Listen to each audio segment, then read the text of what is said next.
So Idlewild was a place that my father would take us up to every year for the family reunions.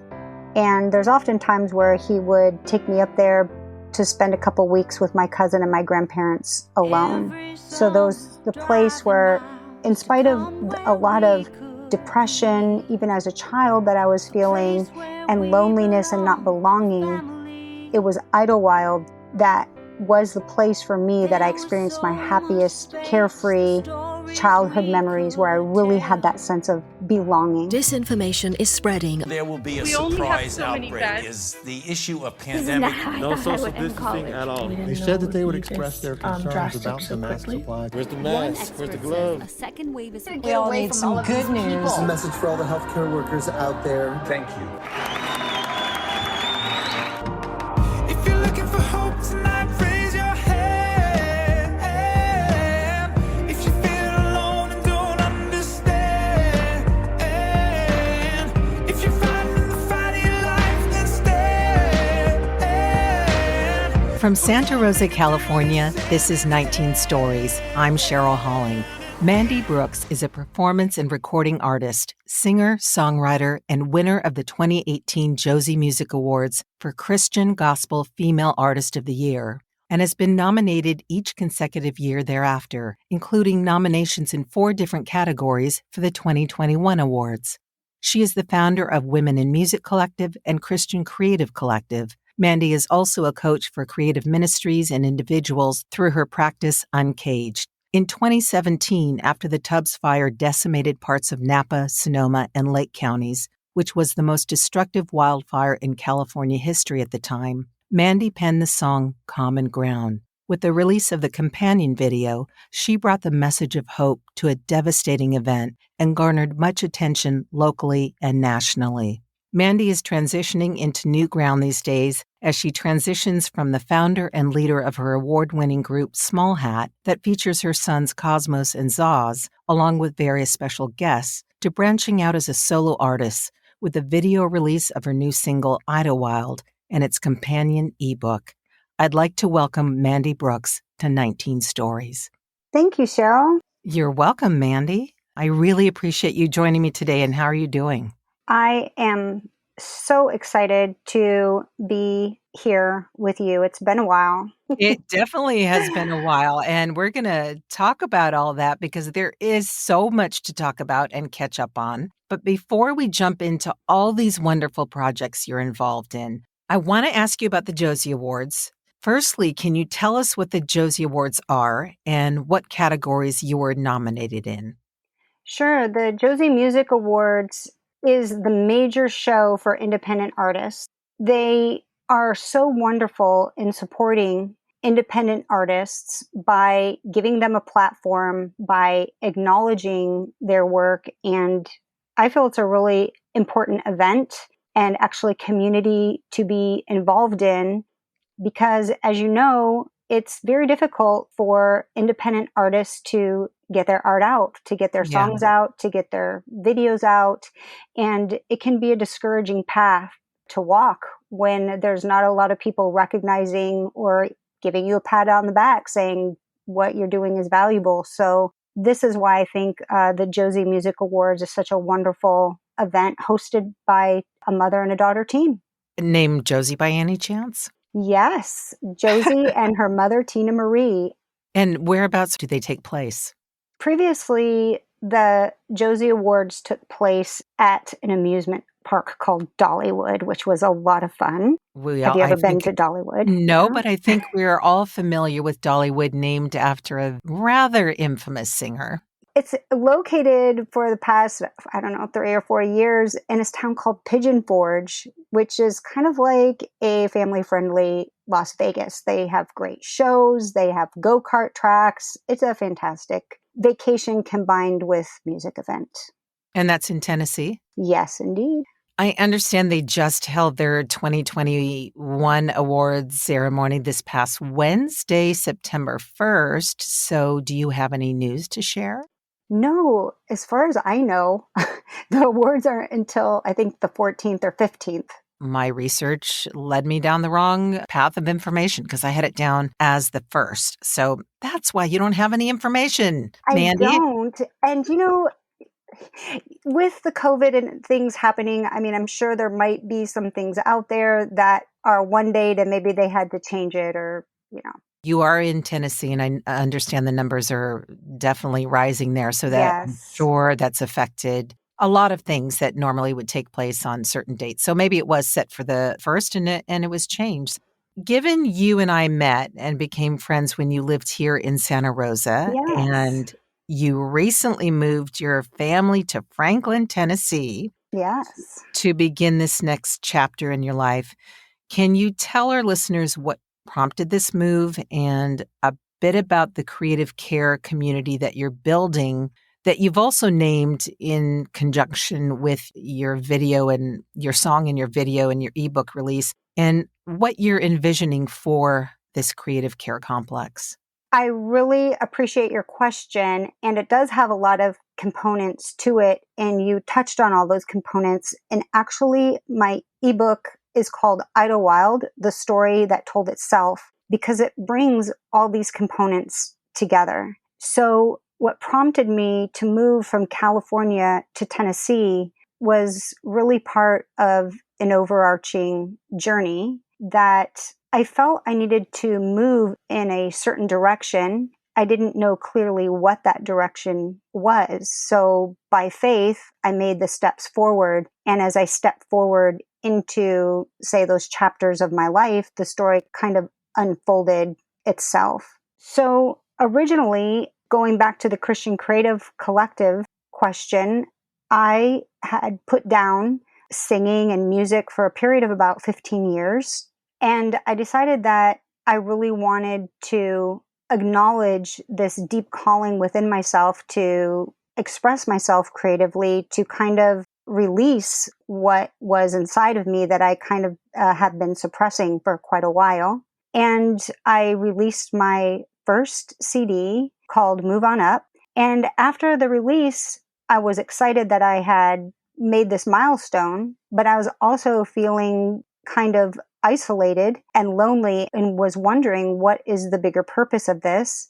So I felt a very strong desire to reach out into my community and try to find other artists, faith-based artists, who had the same desire as me to express their creative gifts in the church, but also outside of the church building, outside of the church structure. And so our first meetings were in person together and eventually evolved into online Facebook group.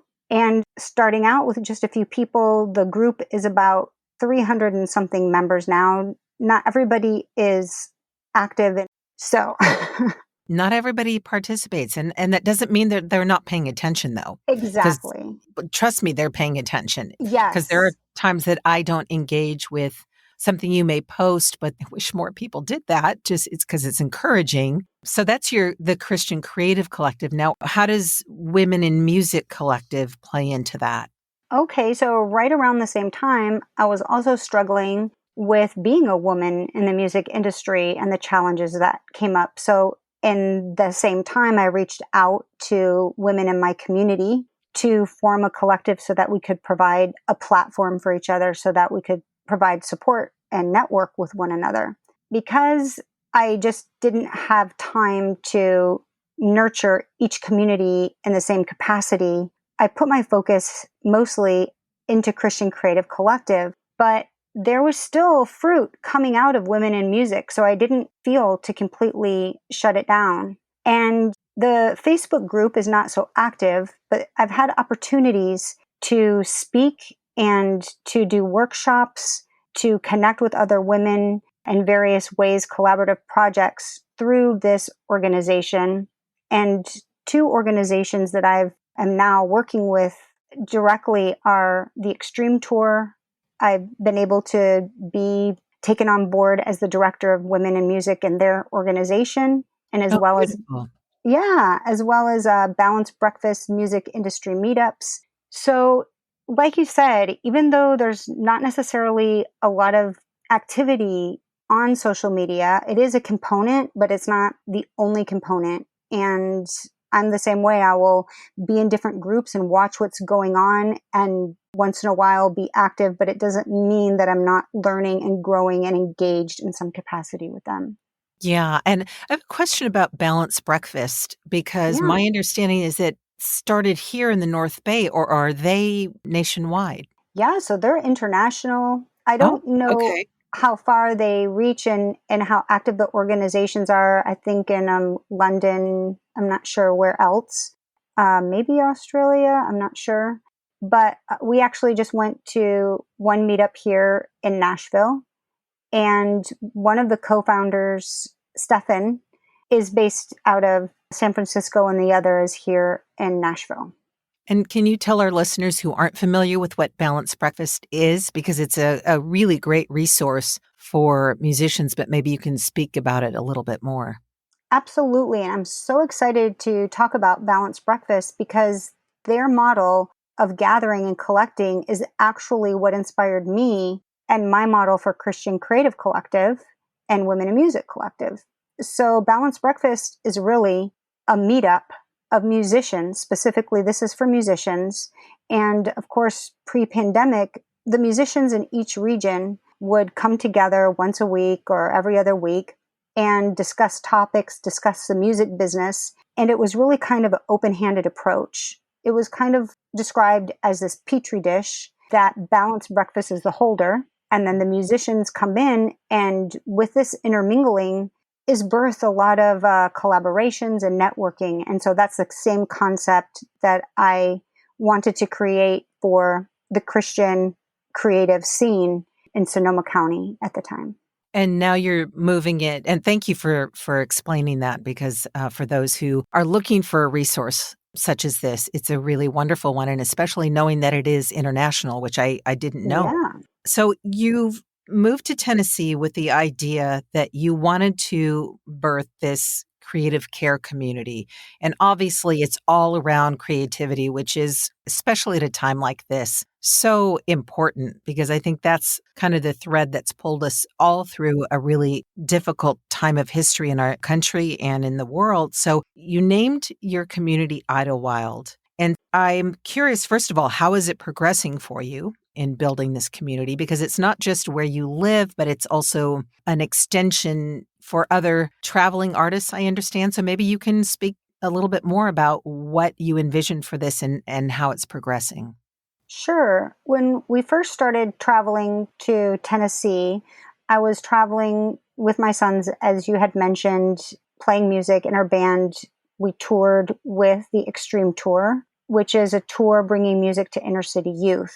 So that was the original motivation or reason for leaving California to come to Tennessee on one level. But there was definitely these other levels. It was kind of like, how I could describe it is when you go to plant a garden, at first go around, the ground, especially where we were living in Santa Rosa, was very strong and tough, and you had to work the soil over and over again. Yes. Sebastopol, a little bit better, but Santa Rosa, Oy, little oy, oy. clay, hard soil. Yeah. So and add the nutrients and stuff until it was ready to plant the seed. And then you have to continue, to nurture this to get the plants to bear the fruit. So this is what, on this other level, on this, deeper soul level, I felt this strong calling to come out here for reasons that I didn't really fully understand yet, but I felt like I was digging in that hard ground. And then each time we would make the journey, these new plants would pop up. So when I first started coming out to Tennessee, I did not know that I would buy a home here and that I would call this home. Actually, when I first came to Tennessee through Nashville, our stop was, of course, Broadway Street. That was thronged with individuals and reeked of alcohol and cigarettes and loud music. And not to say that that's not an exciting place to stop by and visit, but I thought, if this is Nashville, I don't want to live here. I don't want to be part of this. This is not what I'm personally looking for. And I crossed it off my list of where I felt I was supposed to go. So going back to Christian Creative Collective, I felt strongly that I wanted it to be more than an online community or a place where we occasionally met with each other as creatives, but I was really searching for this brick and mortar place where there could be human interactions, kind of comparing it in one sense back in the day of Monet or some of these famous artists where they actually lived in a city of artists, and the inspiration that came from being amongst that, the creative energies going. So that component was there, but I didn't even fully realize when I even purchased this home in Franklin that it was going to be an artist care community. That kind of growth and realization actually happened when I met a young woman named Amy Lynn Housen, who was at the same conference as I was in Nashville, Tennessee. And it was a conference for this organization called Artists in Christian Testimony. Artists in Christian Testimony provide a nonprofit covering for creative ministries. While I was there, I had my booth out with all my Christian Creative Collective posters and signs. And she came up to the table crying, saying that she is currently attending this music art school in Memphis, and her major project was to describe what it would be like to start an artist care community. And she had started to write this project in full detail, saying it would be a place in Franklin, Tennessee, on this piece of land. So when she saw my booth and she saw my vision board that I had created with Maria Crane, she started weeping. And her and I have been collaborating together, you know, walking in this vision kind of hand in hand ever since. So she was really one who helped kind of give form and helped me really dedicate this property to that specific vision. I did not know that story in depth. Yeah. I really didn't know that. And you mentioned a woman by the name of Maria Crane. Can you tell our listeners who that is? Yes, well, Maria Crane has just been another wonderful influence, you know, whom like you that I met through Christian Creative Collective and immediately connected with. And she is an artist. She's a teacher. She's a visionary. She's a businesswoman. And she holds and hosts these, amongst other things, these workshops to create vision boards, which help you get in touch and put out the vision that you have inside of you into imagery on pieces of paper.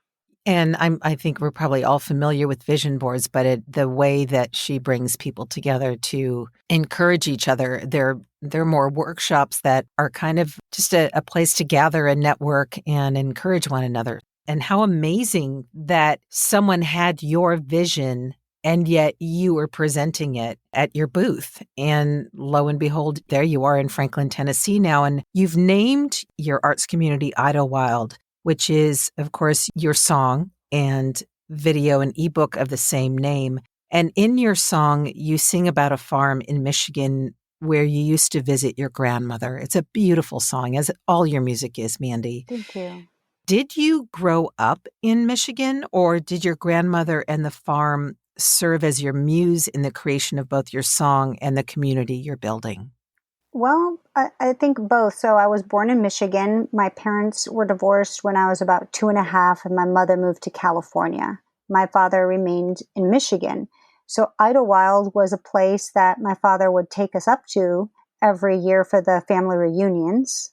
And there's often times where he would take me up there to spend a couple weeks with my cousin and my grandparents alone. So the place where, in spite of a lot of depression, even as a child, that I was feeling, and loneliness and not belonging, it was Idlewild that was the place for me that I experienced my happiest, carefree childhood memories, where I really had that sense of belonging. And that's what your song evokes, too. I mean, it really does give you a sense of another time. What it evokes for me is when I first moved up to Northern California in 86 and living here off and on since 86, and what Sonoma County used to be like. Not that it isn't beautiful, but just a different feeling, a different time. And I think we all need those places, whether it's emotionally, physically, or spiritually, that we can retreat to rejuvenate our souls. And that's what your song evokes. So tell us about the ebook that supports that. How did you form the ebook idea, and what does it extrapolate from the video and song that would kind of further support the story of what you're sharing? Well, first of all, I would like to thank you for sharing your story, because that is a lot of the premises that came out of what I wanted to communicate with my art. Is I wanted to share my story, but I also wanted to hear other people's stories and other people's experiences, because for me, like you said, using these moments in our life where we experience this joy and we experience those moments of peace and freedom in our souls, unfortunately, they don't last forever, and tribulations and struggles come. But if we can go back to those times and anchor into those times and bring them forward into our present, they definitely provide a source of consolation, like you said, and retreat. As far as the ebook, there's a couple of surprises in there, so I don't want to explain in too much detail, right, because I really want to take you on a journey through the ebook. But there's some really interesting ways that the story of Idlewild, the farm where I had these memories as a child, the story told itself throughout my life, and it even brought in previous history that I was not aware of until the time I wrote the song and recorded the video. And so, my grandparents' farm, the ebook goes into why my grandparents named the farm Idlewild. There's a whole story behind that. And the fact that they also basically wanted a place to offer some kind of joy and a retreat type of an atmosphere, without even knowing that was their intention when they named it Idlewild. I had moved forward to create Idlewild, this artist care community that was the intention is to afford people a place to retreat from the pressures of the music industry in Nashville, or to be able to get support and encouragement. So that's what this ebook explores, is how the stories and narratives in our lives can unfold themselves without us even trying to, force it along. It's kind of this like natural progression that these narratives in our lives can take, and becoming aware of our stories, I think is really important, because it helps us to understand ourselves and our purpose, and it helps us to understand each other. So I think there's real power in really getting in touch with our stories and listening to other people's stories as well. Well, you certainly are preaching to the choir, sister, because that's the reason I started my 19 Stories, because I really believe that it's important to tell people's stories. Because at a time like this, people want to be heard. They want to be understood. They want to have, someone to talk to, whether it's a momentary story or just where they're at and how they're making a transition, or, to coin the phrase, pivot during this time. So I mentioned, speaking of pivot, I mentioned that you're transitioning from performing with Small Hat to more fully embracing and stepping into your calling. And you've mentioned that as well. What does that look like for you? And what other creative, we're going to touch upon some of the things that I mentioned in your introduction, but what are you exploring that you haven't explored before? And is there a certain amount of maybe fear attached to that? There has definitely been a huge amount of fear and a lot of boom chicka sweet and salty popcorn eating around it all. That is a great, that is a great, Well, now Yeah. we know what your comfort food is. Oh Okay. my goodness. I love the huge Costco bags of it too.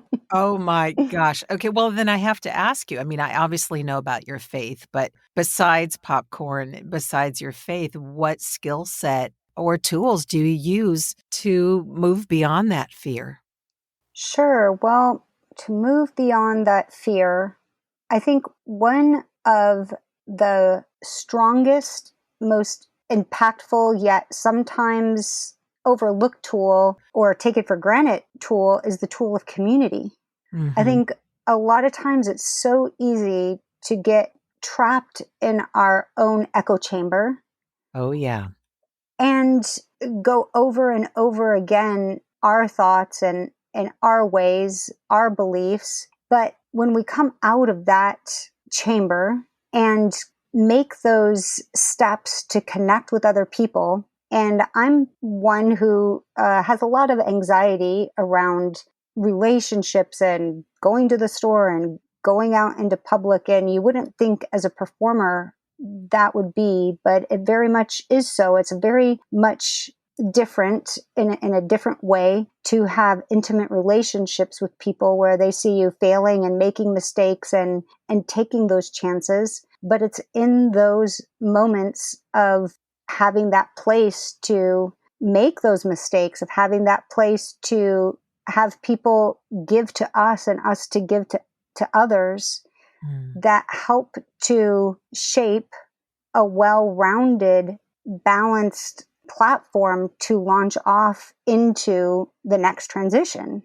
Yeah, it's it's so interesting, Mandy. I would never have known that about you. I didn't know that about you because anyone who knows you, you gather people in a way that, it's a gift. You really do gather a lot of people around you. You've always had your hands in so many creative pies, and yet there is that there's that place in each of us that's vulnerable, that's scared. That's the difference between the person we present publicly and then our more vulnerable, intimate side when we're alone or with a select few friends or family. So thank you for telling me that because I did not know that about you. And transitioning then too, because it sounds like maybe this is the impetus for you to launch Uncaged. And I love that you sent me this information where you called it Uncaged, your story, your voice, your dream. So speak a little bit more to that because I think that ties in perfectly with what you just expressed. Sure, yes. I would also like to comment on something that you just said. It brought up this idea that I've thought about before. It brought up this memory of when I was a child and I would gather the other children in my neighborhood, and then I would get everybody into the backyard and we would sit down, and then I would share something and we'd have activities. And I just think it's really fascinating how sometimes our gift and calling, and I believe more often than not, is evident even as a young child. It's just developing over all the time. So that's why I think the story component of really uncaging what our purpose is and what our calling is so vital, is because by going back and really looking at each part of our life and all the many stories that are woven together, we can really understand the messages from these stories and really understand ourselves and really come to terms with what is our unique message, which leaves us to the voice. Yeah. So, uncaging our voice is not just about being a vocalist or, say, for instance, a professional voiceover artist like you are, but it also entails really getting empowered to express our message, to vocalize our message. So sure, there's the physiological aspects of how the voice works, the anatomy of how the voice is situated in our body, but it's also these other layers of unleashing and uncaging our voice from what has suppressed it. Maybe it's been, our well-meaning parents who told us that our voice didn't really have value, or maybe it's our own beliefs about our message, our voice, that we don't think it's important enough. And so those two components, the story and the voice, lead to the dream, to supporting what that dream is and uncaging that dream, walking fully in that purpose and calling. And it's a lot of hard work. And so I, for whatever reason, love to walk beside people during this process and support them in this process, because ultimately I can point things out and provide keys or tools, but each person is the one that has to do that work to get out of the cage and also to continue to walk purposefully in their calling and their dream once they're out.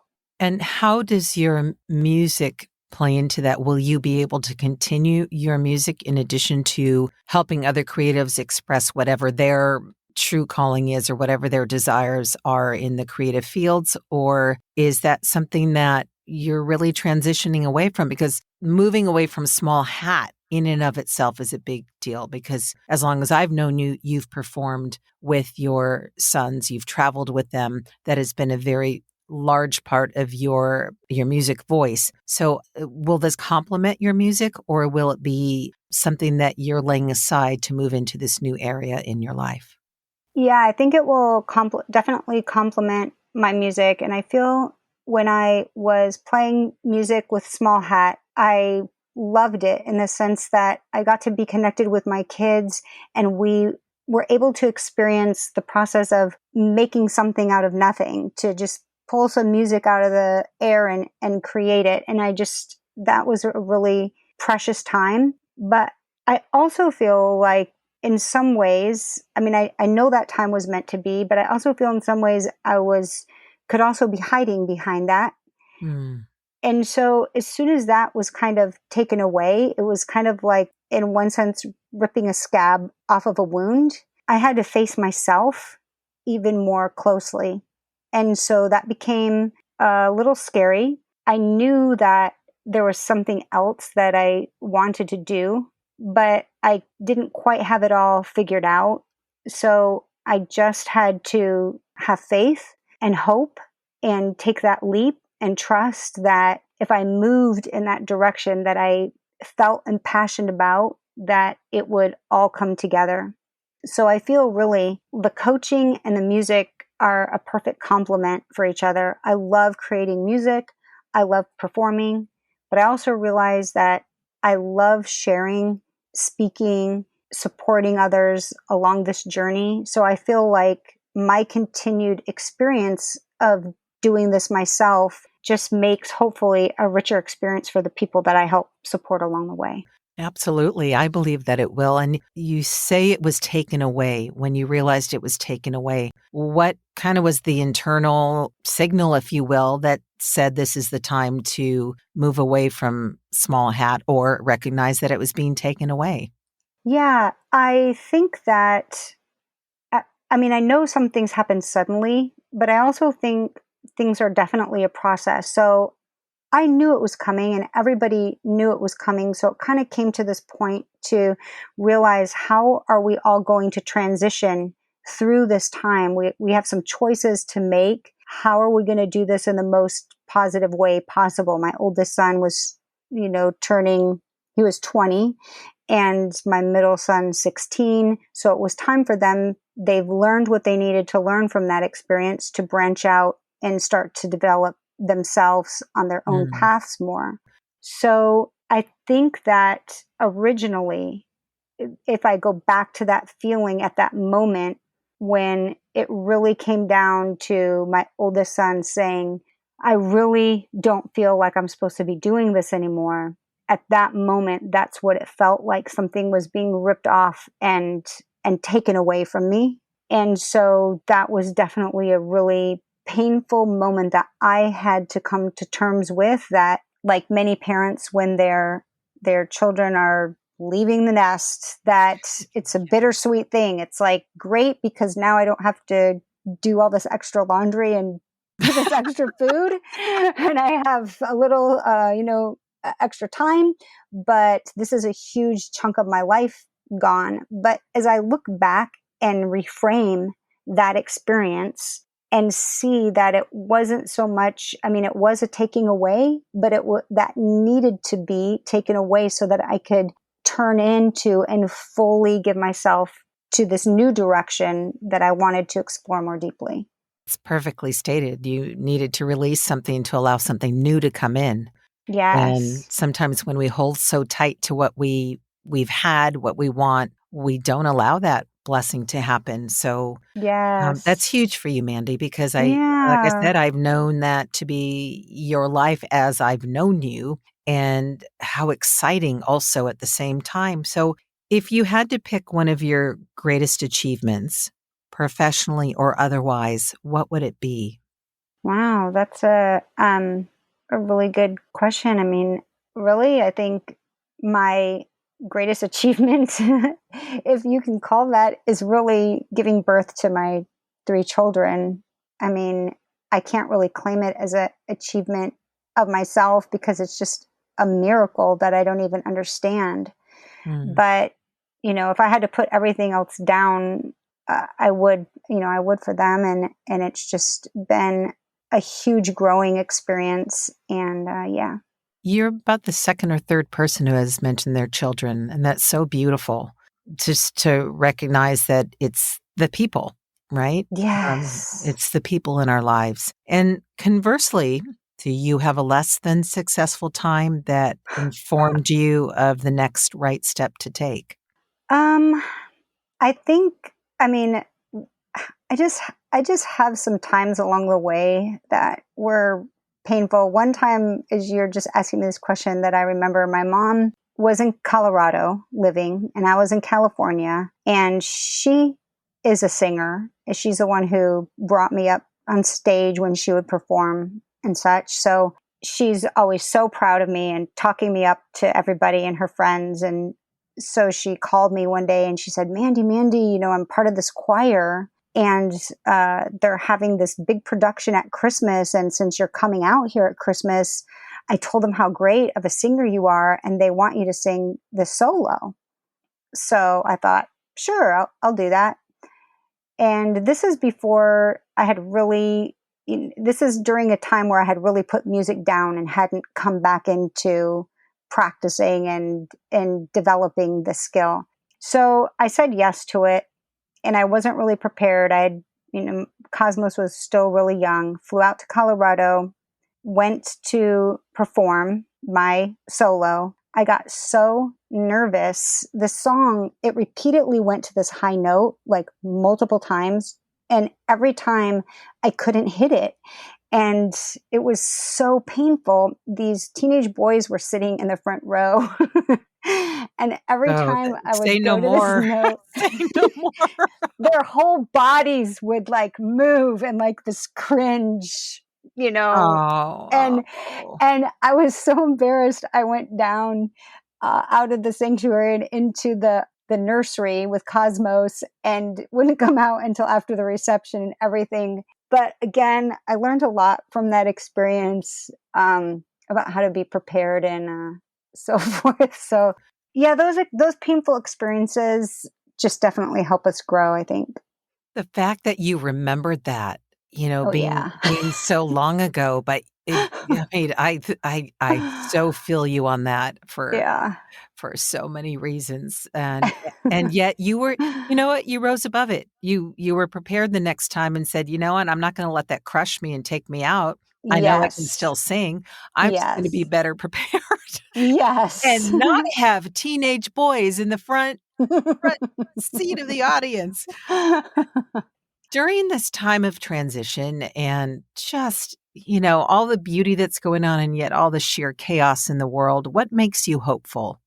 Yeah, I definitely can tap into the hopelessness when I'm on the Twitter feed and when I'm hearing stories of my friends of what they're going through, the news on so many different levels, from Afghanistan to COVID to to our economy and the people that I relate to, that I see on a day-to-day basis, hearing them talk, saying, what is there to hope for? What do we have for our next generation to hope for? So I definitely feel that chronic hopelessness that is present during this time that wasn't present for me and for many prior to the pandemic. And really the thing that gets me over 100% is my faith, because I know what my purpose is and I know where I'm going. Then what brings you joy? Swinging on the hammock and and we just have this like swing put in this tree. So swinging. Wonderful. Yeah, when I'm working really hard on writing or my music, getting outside and taking a walk down the long driveway, there's little bunnies that hop across it and birds and the flowers, and watching my kids create their art brings me joy. And of course, being in community, the other people who live here, the residents, artists and residents here at Idlewild, rejoicing with them, mourning with them. This life, like you said, in relation to other people brings me joy. If there was a soundtrack to your life, Mandy, what would be on it and why? Wow. Well, I don't know. Have you seen the latest Aretha Franklin movie out? I have Cheryl? not seen it yet. I've seen an excerpt of it, but not seen the whole thing. It's really good. Aretha Franklin was a big musical influence in my life. So I grew up listening and singing to her records, and a lot of her life story I can really relate. Do Right Woman is a good one, and Respect, and that kind of a theme of a song. I always get stumped on these kind of questions because I don't actually listen to a lot of music. I don't listen to music during my day. If I listen to music at all, it's either chants, like Orthodox chants, it's either worship music, or it's no words at all. But that's even rare. Mostly I'm just really, really quiet and silent because I'm listening to these ideas and visions, and what I'm supposed to do next in my head is really loud. I think that's actually a really healthy thing, because if we're not quiet enough to hear the small voices and leading of do this, go that way, and the small whispers to our creative parts, how are we going to know which way to go? So that's Yes. actually a really very cool and healthy answer. Is there something else you'd like to share about your life right now? Well, I guess what I would like to share, or I know what I would like to share, Cheryl,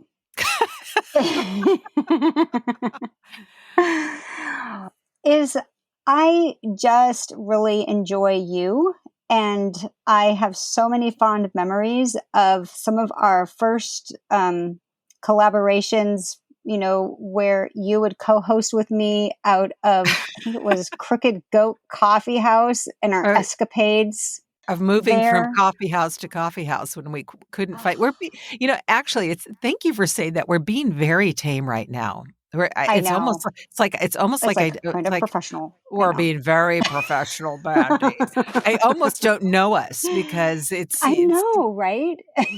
yeah. Usually we have wilder escapades than this. Yes, I know. Now, is it Crooked Goat? Now because I Yeah, think we're I think it was combining Crooked two. Goat.